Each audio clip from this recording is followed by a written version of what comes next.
Maharashtra police टाइम्सच्या बातम्या पाहण्यासाठी आमच्या चॅनलला सबस्क्राइब करा आणि बेल आयकॉन प्रेस करा। नमस्कार, मी सुधा, महाराष्ट्र पोलीस टाइम्स मध्ये आपलं स्वागत आहे। पाहूयात आता महत्त्वाची बातमी। नमस्कार, मी निलेश नंदकुमार कुलकर्णी। काशेगाव शिवारात माझी शेत जमीन आहे। सध्याची परिस्थिती अशी आहे की हा जो ओढा आहे, गाव ओढा आहे, हा तो बंधारा फुटल्यामुळे माझी शेत जमीन इथं बघू शकता तुम्ही, ही शेत जमीन सगळी पूर्ण वाहून गेलेली आहे।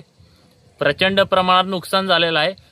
प्रशासनास वेळोवेळी सरपंच साहेब असतील, तलाठी असतील, सगळ्यांना सांगून देखील कुणी त्याबद्दल काही आक्षेप घेतला नाही किंवा कुणी मदत केलेली नाही।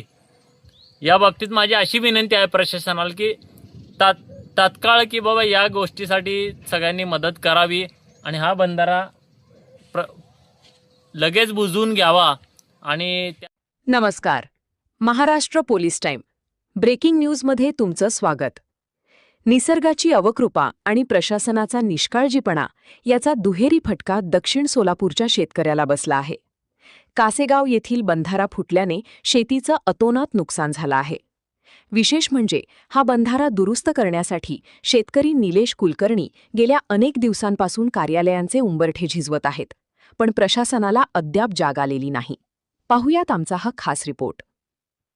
ही दृश्य आहेत दक्षिण सोलापूर तालुक्यातील कासेगावची, जिथे पावसाच्या पाण्याने बंधारा फोडला आणि शेतकऱ्यांच्या स्वप्नांची राखरांगोळी केली। बंधारा फुटल्यामुळे पाण्याचा लोंढा थेट शेतात घुसला आणि उभी पिके डोळ्यादेखत उद्ध्वस्त झाली। पण ही गोष्ट इथेच संपत नाही। बंधारा फुटल्यानंतर तो तातडीने दुरुस्त व्हावा यासाठी स्थानिक शेतकरी निलेश कुलकर्णी यांनी कंबर कसली।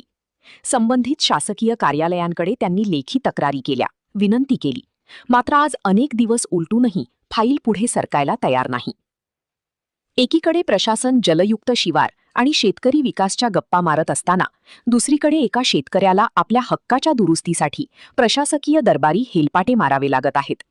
निलेश कुलकर्णी यांच्या या संघर्षाकडे आता तरी जिल्हा प्रशासन लक्ष देणार का, की आणखी एका मोठ्या नुकसानीची वाट पाहणार?